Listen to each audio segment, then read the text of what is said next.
Last night for the Buffalo Sabres was a no good, very bad game. How do I know? Well, let's talk about it. Hi, I'm Nick. This is 10 Minutes with Nick. And do I regret bragging about the Sabres yesterday? Not even a little.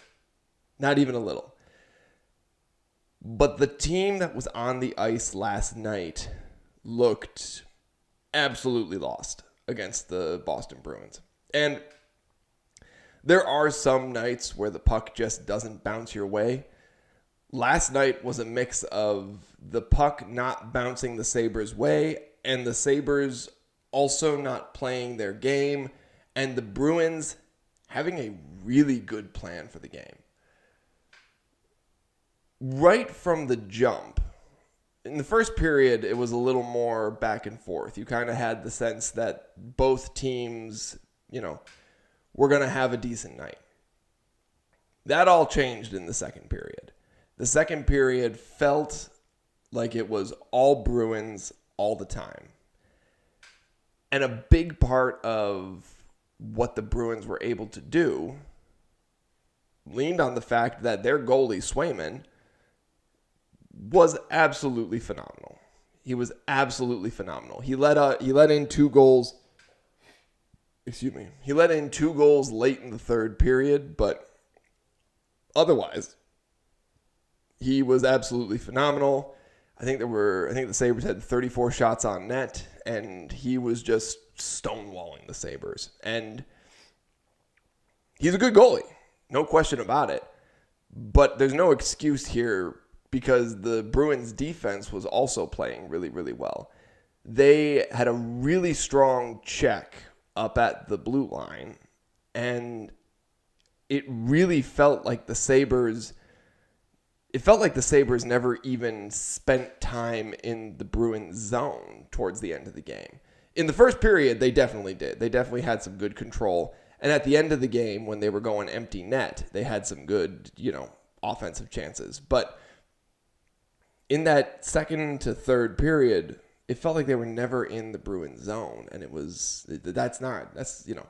no team can win that way, but the Sabres in particular. None of their shots were getting good setups. Their passes looked wonky. They were playing sloppy. They chipped a pass from the defensive zone into the stands. Like, they got a delay of game penalty. Just all sorts of things that just made them look out of sorts, right? And ESPN, I'm going to say his name for you so you hear it. Ukko-Pekka Luukkonen. Say it right. UPL. But UPL, he had a decent first period. Second period really, really got away from him. And then, start of the third period, he let in that fourth goal, and he got swapped for Alex Lyon, and that was the right call. I think it's hard for goaltenders, right? The Bruins had a really, really good offensive plan, and they stuck to their plan. And their plan was great. It felt like they were constantly in the Sabres zone. It felt like they were constantly applying pressure. They were getting clean shots off, which was something the Sabres were really struggling with. If you were watching the game, it felt like the Sabres, every single shot from the Sabres was just getting blocked. That's what it felt like to me. By contrast, the Bruins really were getting a lot of clean shots and tough looks for UPL. And then he just let in that chip into the zone from, I think it was Miki. He let in that chip into the zone and just sort of leaked past him into the goal. And that's a tough one. Like, mentally speaking, that's a tough one for a goalie. So how do the Sabres kind of fix this going forward? Number one, they got chippy in the third period, and I get why they were doing it. They were trying to, fire themselves up, try and get, I don't know, know, try and get some kind of fire under themselves. But just focus on shooting. Like, they just got to get some clean shots off. And they got to fix that power play. My God. Somebody ran the numbers, and that power play is 0 for 31. The last power play goal might have been Danny Briere. For the kids out there, Danny Briere hasn't played for the Sabres in like 20 years. He hasn't played for the Sabres in like 20 years. I'm old. But that's what it feels like. 0 for 31 on power play is objectively awful, particularly for a team like the Sabres that is so strong offensively. So they have to put pressure on Swayman, right? We've seen from game one that Swayman will crack under pressure. And that's not unique to him. I'm not making fun of him. Every goalie will eventually crack under pressure.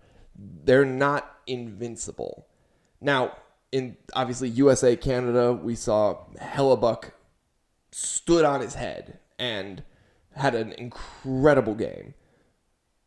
That's not normal. That's not the norm, right? That's why the Canadians were saying they got goalied, was because Hellebuck just went into a flow state and could not, and blocked everything in the world. Like, just could not be stopped. Swayman's not that in that flow state. He's playing really, really well, but he's got a good defense in front of him. If you get shots on him and you move him, those shots will eventually go in.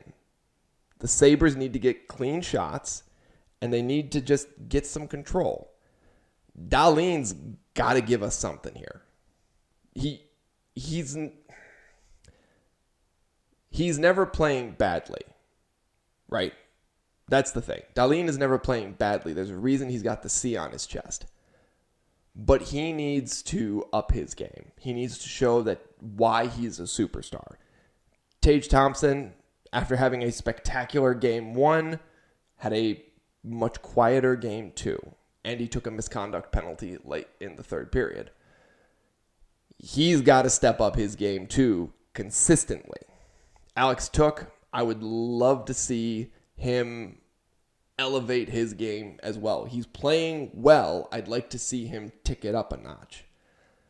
And that's the hard thing in the playoffs, is that you're asking your skaters to really step up to a new level. And that's hard to do. I get that I'm asking a lot, but they need to do it, especially here in the first round, where now you're going into unfriendly territory.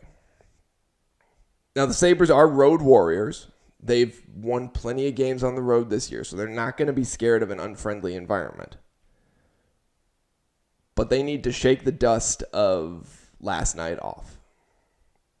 I'm glad they scored 2 goals. Mentally speaking, 4-2 is a much better outcome than 4-0. It's still a loss. It's still a loss on the scoreboard. But I think as a team, you feel much better when you say to yourself, okay, at least we got some points on the board. It's probably the same thing with Boston in the first game when they got a goal back late and they only lost 4-3, as opposed to being up 2-0 and then giving up 4 straight goals. Right? You feel better. There's a mental aspect of that where you feel better. And the series is 1-1. No team has taken the lead. No team has a lead right now, and the sky is not falling for either team. Boston has a little bit of momentum going into their house. Sabres now have to play 2 in a row in Boston. They need to steal one. They need to steal a game here and at least come out of this 2-2. And then we'll see. People were predicting the Sabres in 6. And if you're predicting the Sabres in 6, they were always going to lose 2 games. So hold on to your hats, folks. This is going to be an exciting series. Last night was a little depressing. They got to fix the power play. They got to get more pressure on Swayman. And they got to spend way more time in the Bruins zone. But those are my thoughts, collectively gathered from all sorts of areas of the internet and my own observations. In the meantime, enjoy. Sabres will be back tomorrow night. I'll make a prediction tomorrow. And in the meantime, enjoy. Have a great day. I'm Nick. This is 10 Minutes with Nick. Have a great day.